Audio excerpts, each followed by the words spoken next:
सत साहिब सतगुरुदेव की जय।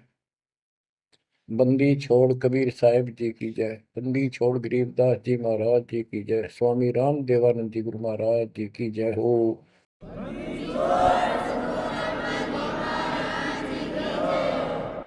सर्व संतों की जय, सर्व भक्तों की जय, धर्मी पुरुषों की जय। श्री काशी धाम की जय, श्री सुडानी धाम की जय, श्री क्रोथा धाम की जय, श्री बरवाड़ा धाम की जय। सत साहिब गरीब नमो नमो सत्य पुरुष को, नमस्कार गुरु की नहीं। सुर नर मुनिजन साधुआ, संतों सर्वस दीन। सतगुरु साहिब संत सब, दंडवतम प्रणाम। आगे पीछे मध्य हुए, इनको पूर्व। कबीर सतगुरु के उपदेश का, सुनिया एक विचार। जय सतगुरु मिलते नहीं, जाते नरक द्वार। नरक द्वार में दूत सब, करते खेचातान। उनसे कभू नहीं छूटता, फिरता चारों खाने।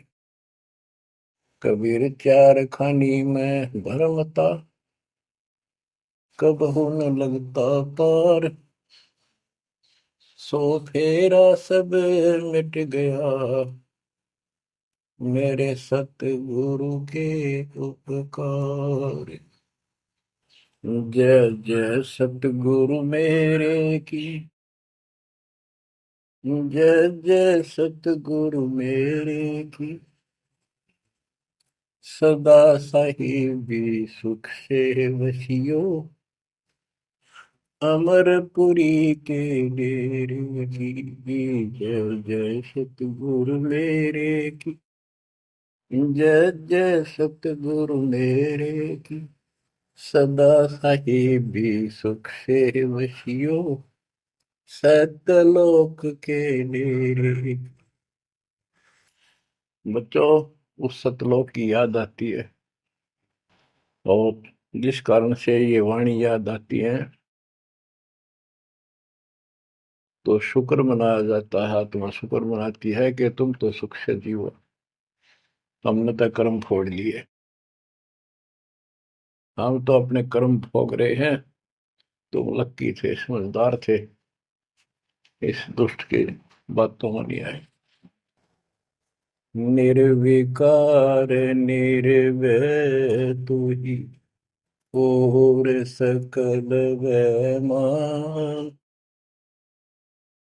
जी साधो और सकल वैमान। सब पर तेरी साहिबी, सब पर तेरी साहिबी। तुझ पर साहिब ना, निर्विकार निर्भय। आप अमर कथा सुन रहे हो, सत्यनारायण कथा सुन रहे हो, और आप कहीं भी बैठे हो, दाता ने कैसी दया कर दी। चलते फिरते बैठकर परमात्मा का गुणगान सुनो। बच्चों, ये सत्संग जो है, ये आध्यात्मिक पढ़ाई है, ये आध्यात्मिक शिक्षा है। इसको समझने के लिए भी काफी समय की आवश्यकता है। जैसे बच्चे स्कूल जाते हैं, यानी 15-16 वर्ष तक तो वो टोटली फ्री होते हैं। अपनी पढ़ाई करो, ट्यूशन लगवाओ, क्लास में पढ़ो। तो ऐसे करते करते वो विद्वान बन जाते हैं, डॉक्टर बन जाते हैं, इंजीनियर बन जाते हैं, और बड़ी बड़ी शिक्षाएं प्राप्त कर लेते हैं। इसी प्रकार आपको ये आध्यात्मिक लेक्चर अटेंड करते रहना चाहिए। संसारिक काम भी करो, शिक्षा ग्रहण भी करो, लेकिन ये शिक्षा साथ जरूर ग्रहण करो। इसके बिना सब व्यर्थ है। वो तो सिर्फ पेट के लिए, रोजी रोटी के लिए जो भी कर्म हम करते हैं सब रोजी रोजगार के लिए होता है, और वो रोजगार हम करते करते नुकसान हो जाता है। सब कुछ करते करते हानि हो जाती है, कोई लाभ नहीं मिलता। इधर कमाते हैं, उधर रोग हो जाता है, यहाँ से कमाया उधर खत्म हो गया। तो परमात्मा के चरणों में आने के बाद, इसकी शरण में आ जाने के बाद, तो ये इस तरह के कष्टों को कम कर देगा। परमात्मा की महिमा भी ना सुने, भक्ति ना करें, और काम में ज्यादा ध्यान दें, कभी नुकसान ना हो जाए। और वो करते करते हो जाता है, फिर घर के रहते ना गांठ के। इसलिए काम अवश्य करो, पर इसमें नागा ना करो।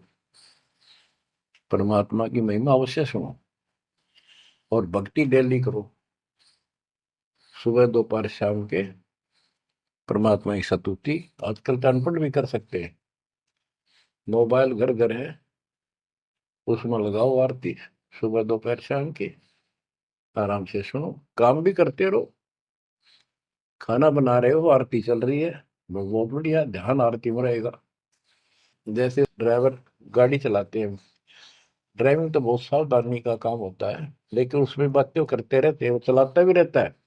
इसी प्रकार इस समय का ऐसे सदुपयोग करो, सुमन भी करो, गाड़ी भी चलाओ, तो आरती भी लगा लो, उसके अंदर चलते रहो, सुनते रहो। तो परमात्मा ने आपके ऊपर रजा करने में कसर नहीं छोड़ रखी।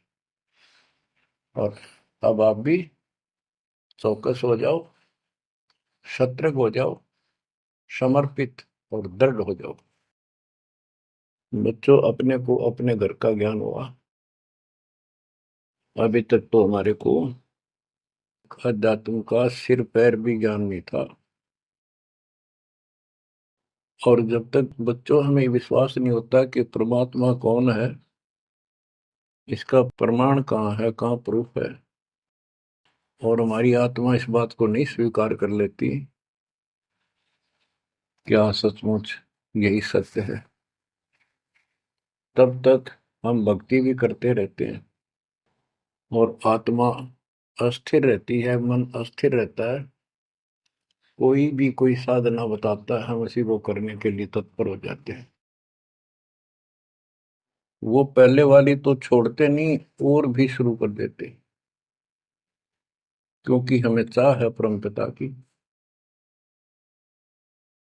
हमें इस बात का एहसास है कि एक शक्ति है जो हमारे दुखों का निवारण करती है, किस्मत से भी अलग देती है।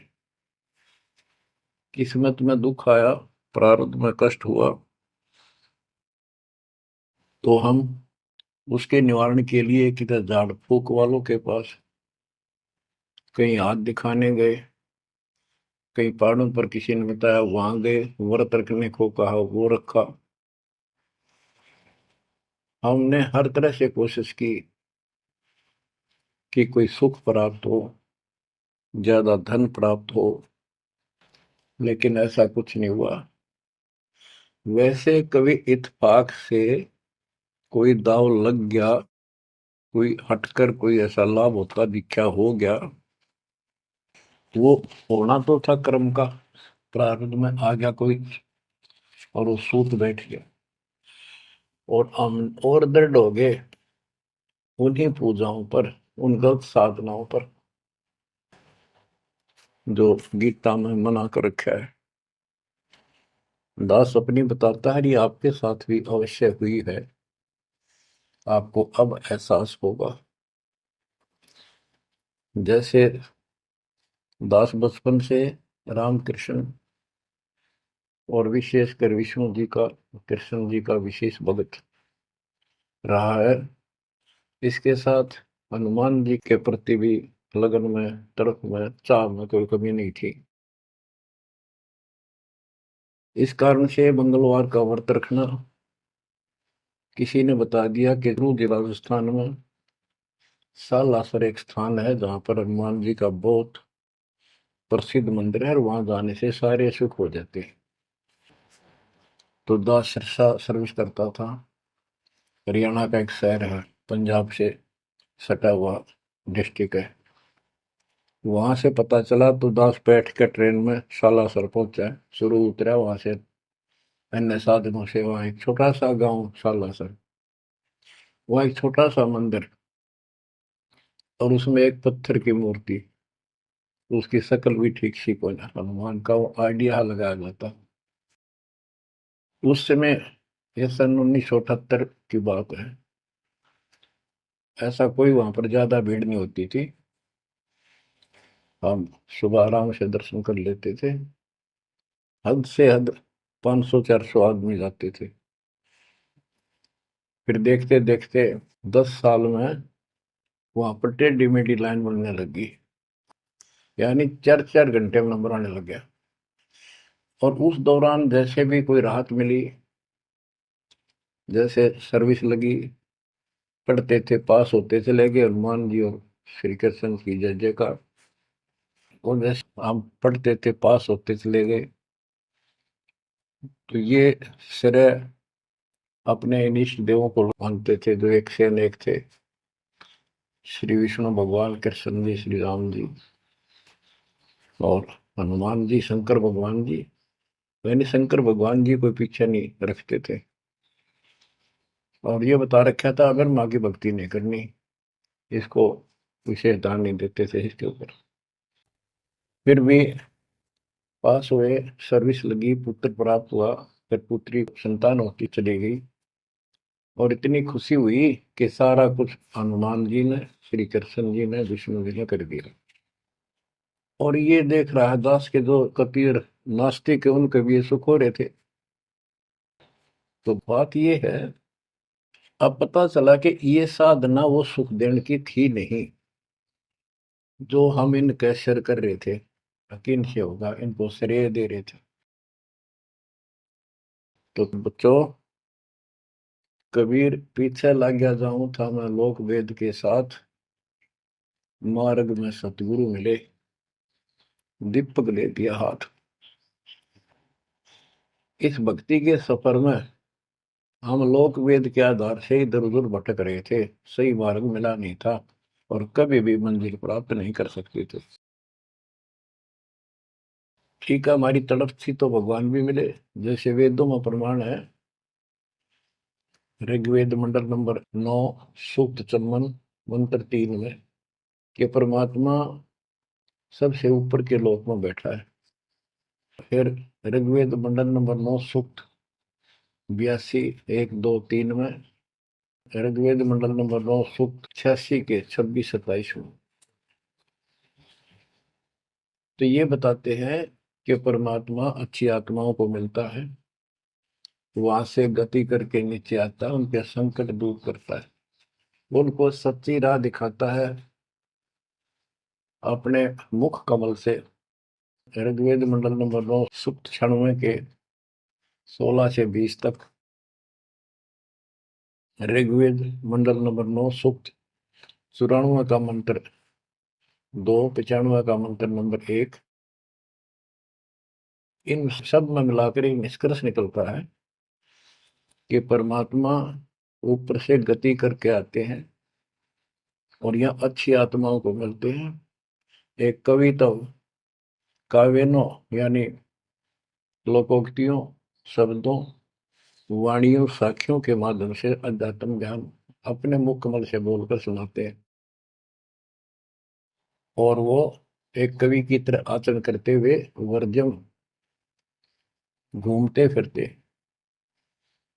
और अपने मुख कमल से वाणी बोल करके भक्ति की प्रेरणा करते हैं और गुप्त भक्ति के, परमात्मा की साधना के गुप्त मंत्रों को आविष्कार करते हैं, मंत्रों का आविष्कार करते हैं।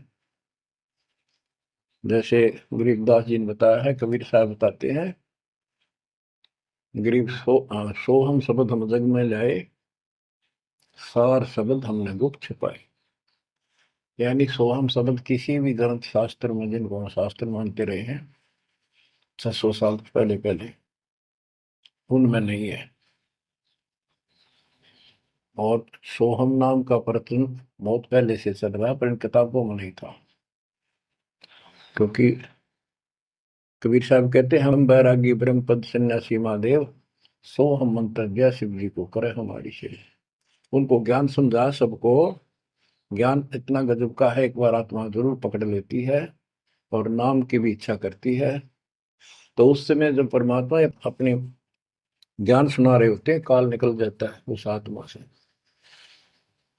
और आत्मा ध्यान से सुनती है, सत्य मान लेती है।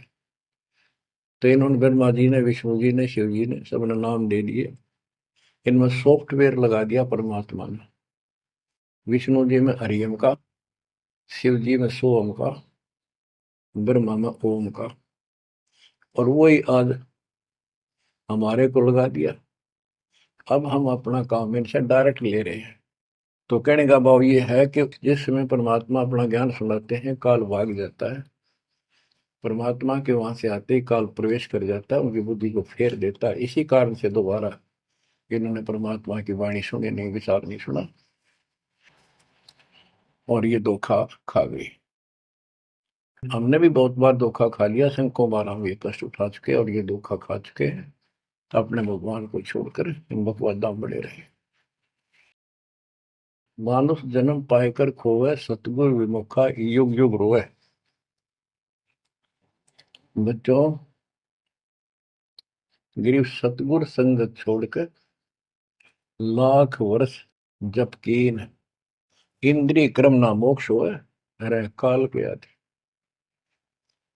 जैसे आपको बार बार समझाया जाता है कि सतगुरु से विमुख होने के बाद हम आज से 600 वर्ष पहले परमात्मा से विमुख हुए थे।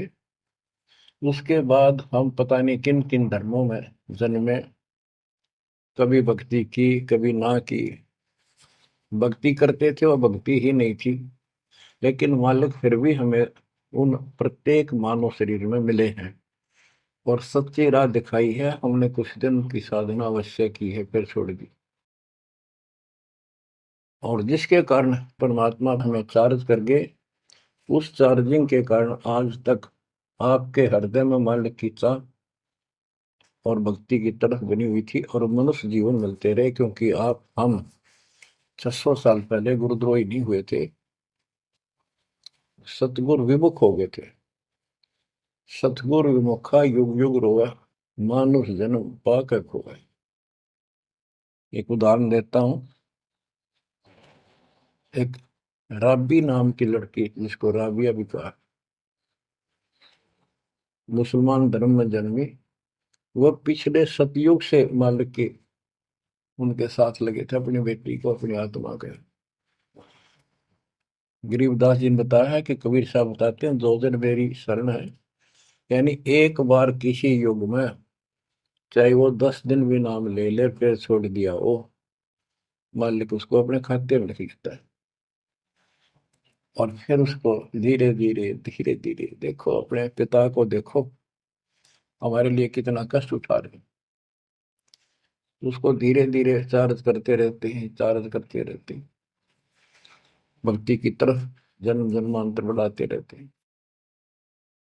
उसी कर्म अनुसार, उसी क्रिया में वो लड़की आत्मा रब्बी बनी हुई थी। एक लड़की मुसलमान घर में जन्म था, 12-13 साल की बेटी थी, भेड़ बकरियां चरा रही थी।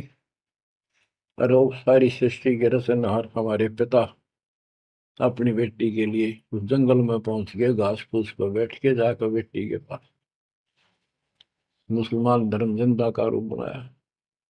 हमारे अंदर एक धर्म कर्म की ये भी एक समस्या है कि हम अपने धर्म वालों को महत्व देते हैं, दूसरों से नफरत करते हैं। ये काल की चाल है। इसलिए दाता सौ सब क्षेत्र में करूं अपने जन के काज, हिरण्यकशिपु जो मार दूं नरसिंह के साथ।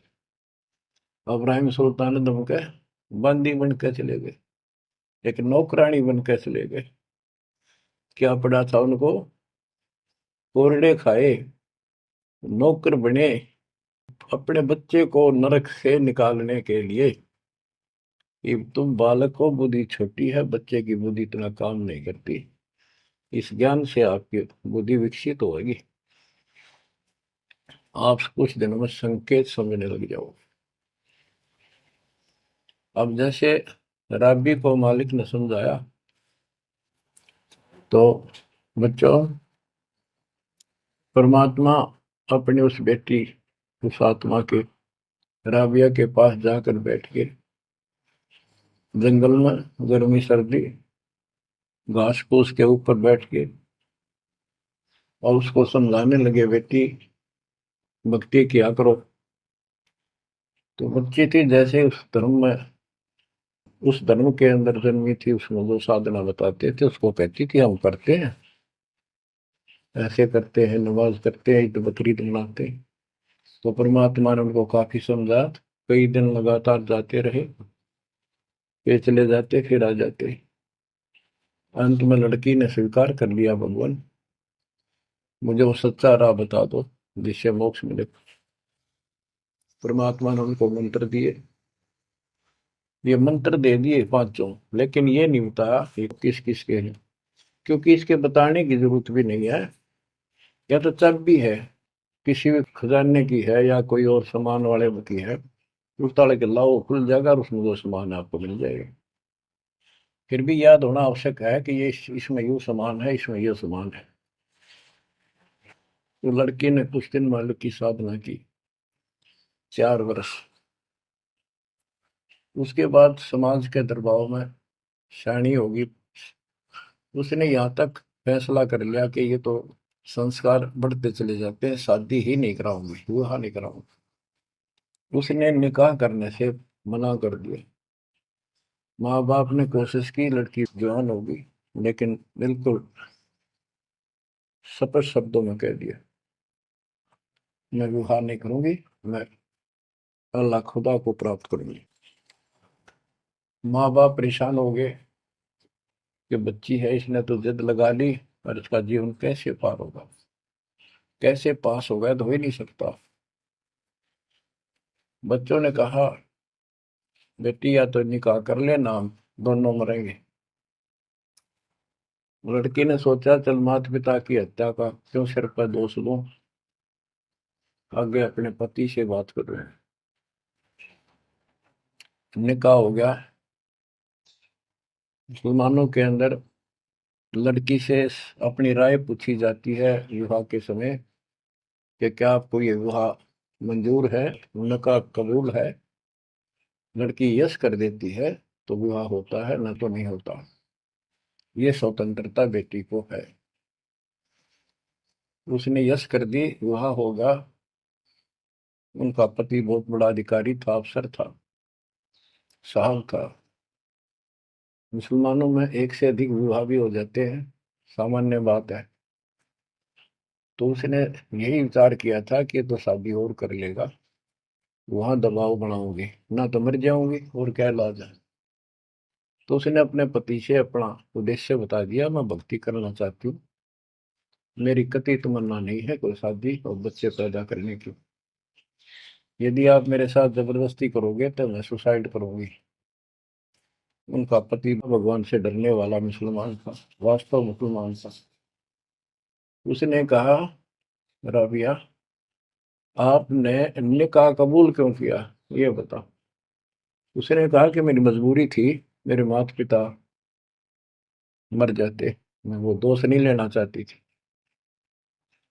उनका भी काम बन गया। कि आप बताओ आपका क्या इरादा है। मेरा फाइनल है, या तो मौत या अपनी भक्ति करूंगे। इतना दृढ़ विश्वास देखकर उसने कहा कि राबिया कोई बात नहीं, आप भक्ति करो, मैं अल्लाह के मार्ग में बात नहीं बन सकता, मैं भी भगवान से डरने वाला हूँ। लेकिन जैसे आपकी लोक लाज के कारण आपके पिता की समस्या प्रबल थी, इसी प्रकार समाज हमारा भी है, लोक लाज हमें भी है। आप मेरी दृष्टि में, मेरी तरफ से तो मेरी सिस्टर होगी, समाज की दृष्टि में मेरी वाइफ बन के रहना होगा। वो बोली मुझे मंजूर है। उसके लिए अलग व्यवस्था कर दी, अपनी भक्ति कर, किसी चीज की कमी नहीं आने देंगे। उसने अपनी और शादियां कर ली। अब वो 50 साल की होगी। सब देखा कि ये तो बिल्कुल देवी का रूप है, पलक भी उठाकर नहीं देखती। ये पिछले संस्कार थे, वो बैटरी चार्ज थी, उसमें चाह थी। आगे बैटरी लगी नहीं है, धीरे धीरे नष्ट होगी। या रोड मारा काल मारी, ये बहुत बड़ा षड्यंत्र है।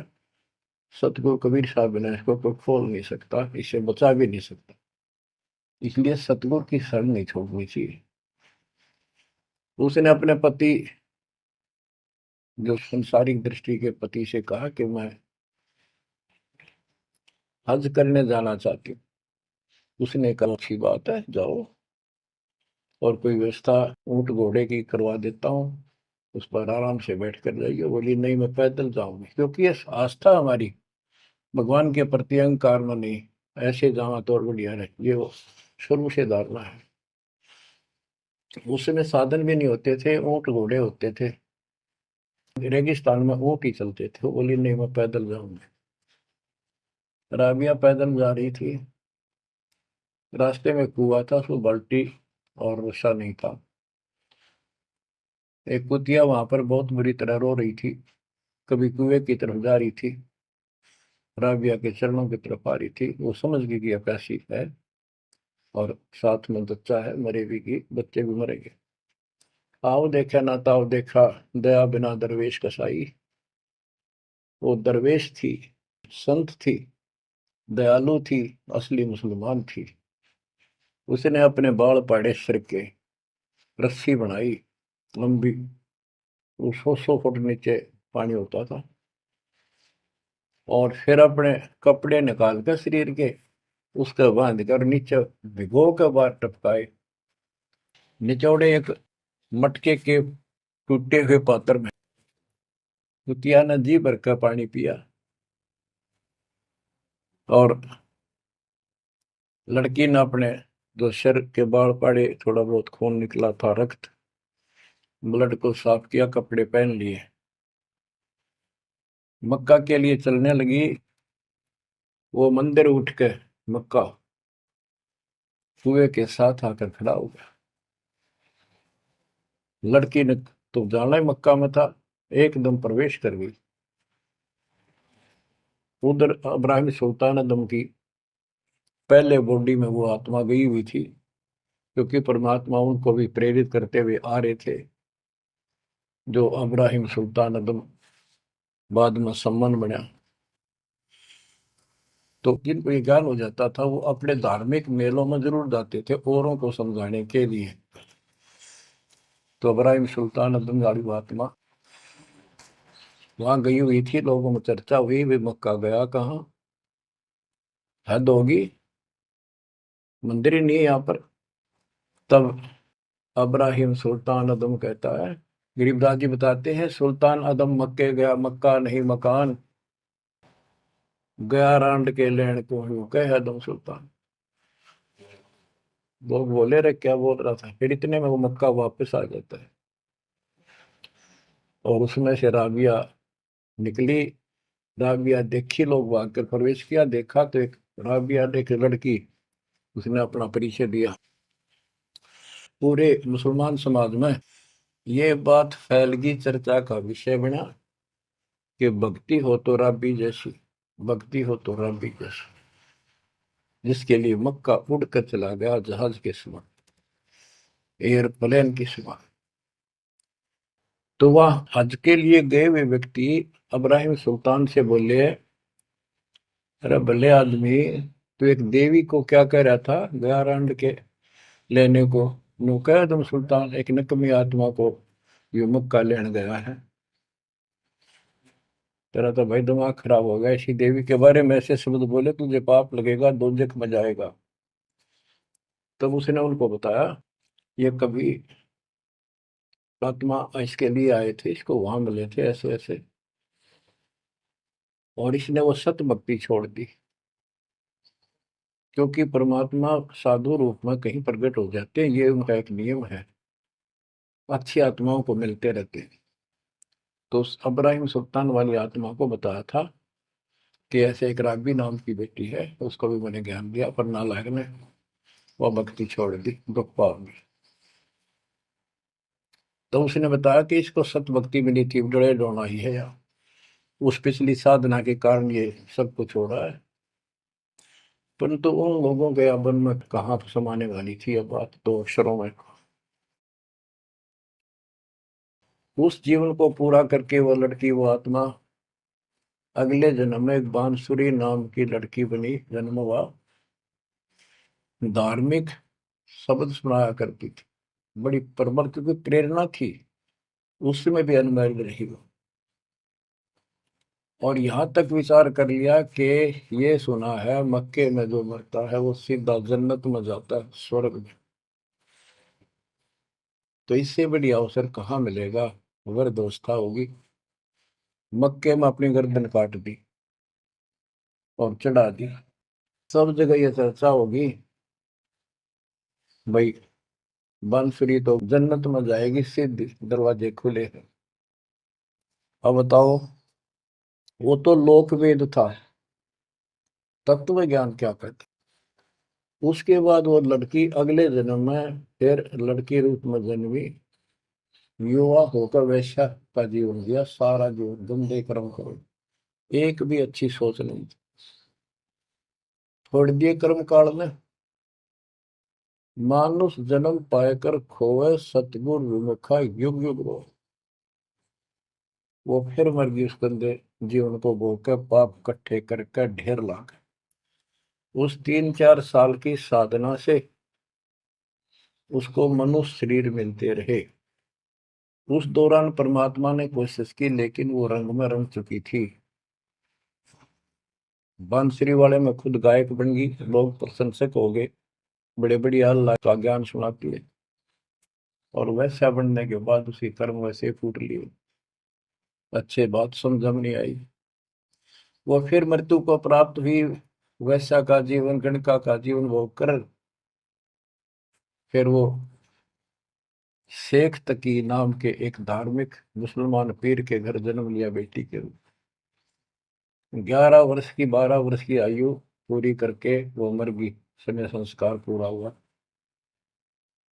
परमात्मा कहते हैं, सो चल छिदर मैं करूं अपने जन पे काज, उस आत्मा को फिर अपने चरणों में लेना था, अपनी प्यारी आत्मा।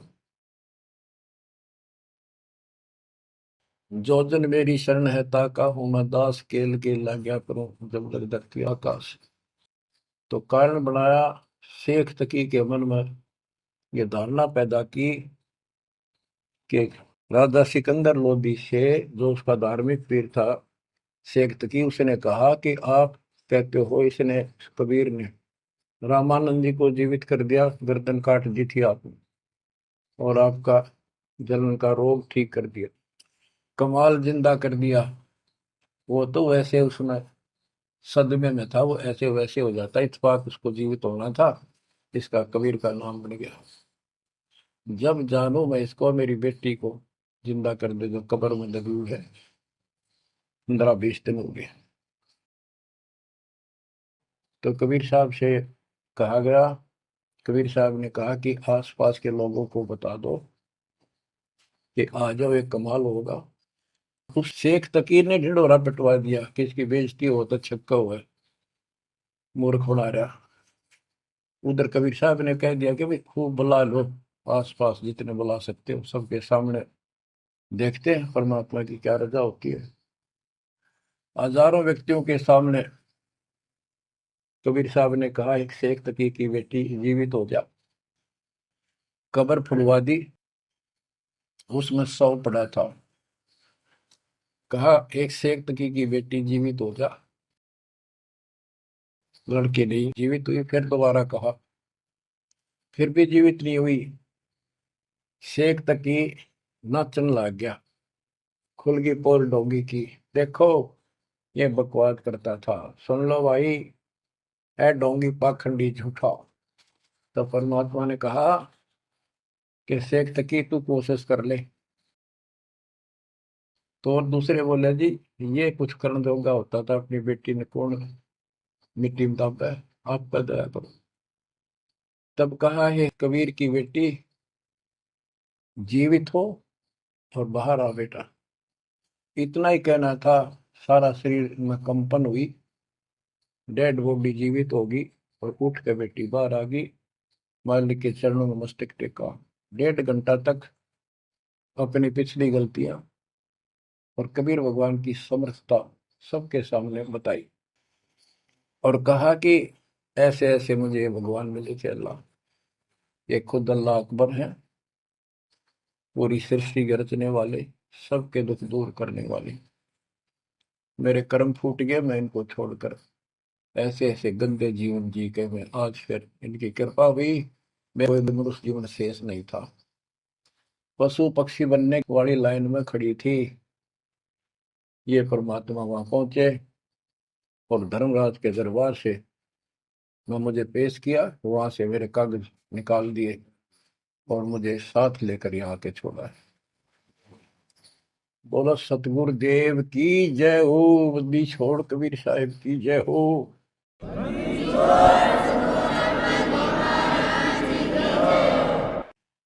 तो उसने कहा बेटी जा अपने पिता के साथ। कबीर साहब ने कहा शेख तकी के साथ। वह बेटी बोली मुझे अपना पिता मिल गया, अपना मालिक मिल गया। इस कर मेरा संस्कार इतना ही था। आप मेरे पिता हो, सारी सृष्टि के मालिक हो, मैं तो आपके साथ रहूंगा।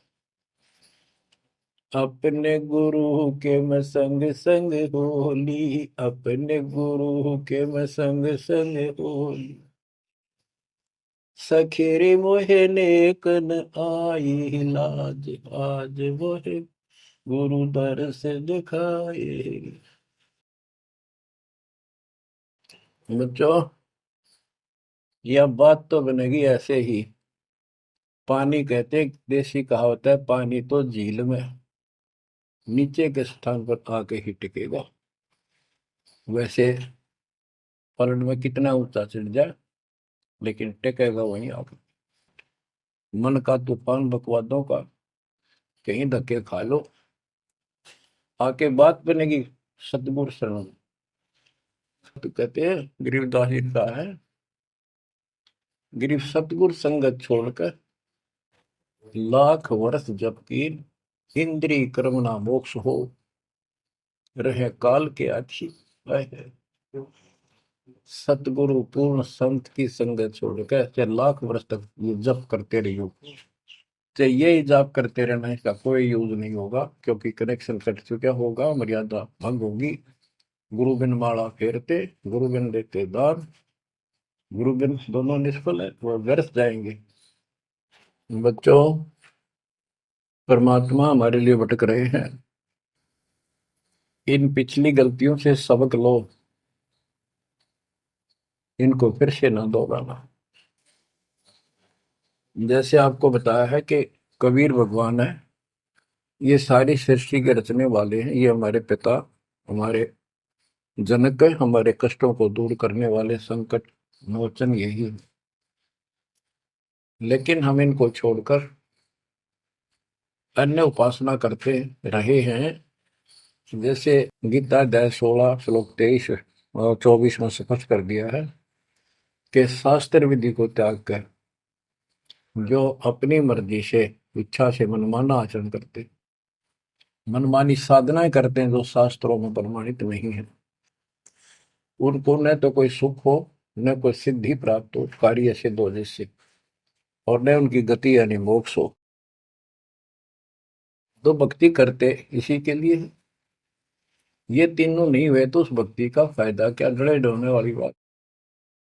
तो बच्चों आपको बताया, सभी वेदों और ग्रंथों से सिद्ध कर दिया कि कबीर भगवान है।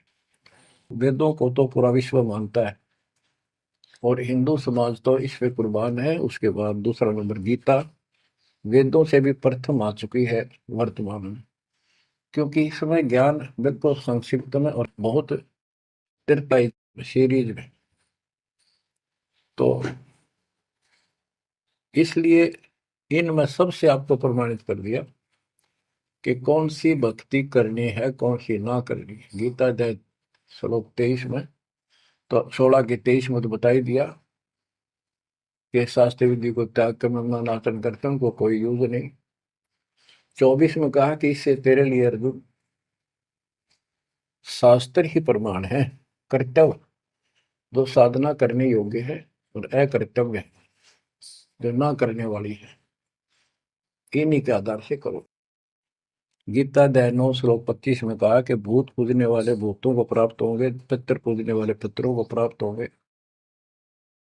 देवताओं की भक्ति करने वाले देवताओं को प्राप्त होंगे, और मेरी भक्ति करने वाला मुझे प्राप्त होगा।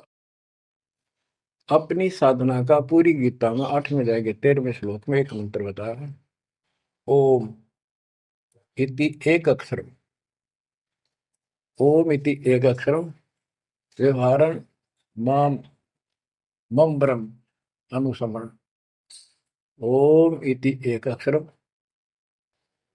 मम मम ब्रह्म यह प्रयाति तजन देव से याति परमात्मा। मुझ ब्रह्म का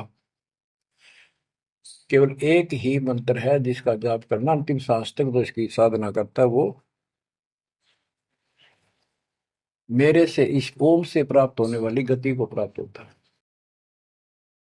वो गति कौन सी है, इसके लिए आपको, क्योंकि ये एक लेक्चर है, पीरियड है जो दास आपको दे रहा है, और इसमें टीचर पहले दिन से लेकर 1 साल तक यह पढ़ावा है, तब जा करके बच्चों के दिल में स्वभावत है। 100 बार पढ़ा ले तो भी पढ़नी पड़ती है, तभी उसके ऊपर विश्वास उतर जाता है, वो हृदय में जम जाती है। श्री देवी भागवत के 6ठे स्कंद में हिमालय राजा को वो देवी का परम भगत था, कुछ बातें नहीं हो रही थी, तो उसने कहा मुझे मोक्ष दो। धन तो बहुत दे दिया आपने, तो उसने कहा मोक्ष, ये झूठ बोले ने ज्ञान तहनी, और उस भक्ति का ज्ञान इनको, क्योंकि इन्होंने वो खत्म कर दिया जो मूल ज्ञान था, सूक्ष्म वेद का वो पार्ट हिस्सा। तो इसने कहा कि ओम का जाप कर। राजा हिमालय से श्री देवी ने कहा, दुर्गा ने, ओम का जाप कर और सब बात छोड़ दे, वो ब्रह्म दिव्य आकाश रूपी ब्रह्म लोक में रहता, उस ब्रह्म को प्राप्त हो जाओगे, तुम्हारा कल्याण हो। गीता अध्याय 8 श्लोक 16 में बताया है कि ब्रह्म लोक में गए वे भी सब पुनरावृत्ति में है। गीता चारों वेदों का सारांश है, ये वेद है। जितना इसमें वेदों वाला ज्ञान है वो सत्य है, कुछ काल ने अपना मिलावटी किया है, वो अलग दिखाई देता है, वो केवल युद्ध कराने के लिए अटकलबाजी इसने की है, और बीच में अपना तड़का भी लगाया है। वो साफ निर्णय हो गया, क्योंकि सूक्ष्म वेद सब कुछ है, उससे सभी छट गया अलग अलग से, ये गलत है ये ठीक है। तो ब्रह्म लोक में गए वे भी पुनरावृत्ति में पुनर्जन्म होता है। गीता अध्याय 4 श्लोक 5 में इसने स्पष्ट कर दिया, अर्जुन तेरे मेरे बहुत जन्म हो चुके हैं, तू नहीं जानता नहीं है। गीता अध्याय 2 श्लोक 12 में यही 10 के 2 में बताया कि मेरी उत्पत्ति तो हुई है, लेकिन ये ऋषि देवता नहीं जानते, क्योंकि ये मेरे से उत्पन्न हुए।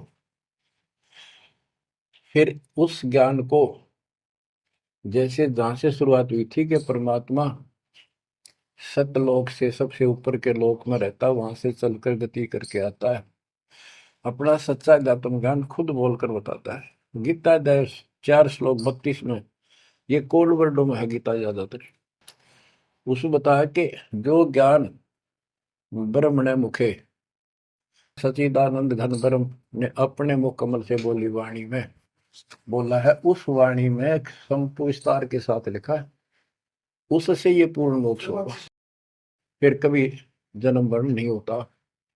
उसके बारे में चौथे अध्याय के 34वें श्लोक में कहा है कि उस ज्ञान को तत्वदर्शी संतों के पास जाकर समझ, उनको दंडवत प्रणाम करने से, कपट छोड़कर उनकी सेवा करने से वो तत्वदर्शी संत जे तत्व ज्ञान का उपदेश करेंगे। गीता अध्याय 15 श्लोक 1 में स्पष्ट कर दिया है, जो इस उल्टे लटके हुए संसार रूपी वृक्ष की के सभी विभाग का न्यारा न्यारा ज्ञान बता देता, सभी विभागों का पार्षद सवेदवित वो वेद के तात्पर्य को जानने वाला है।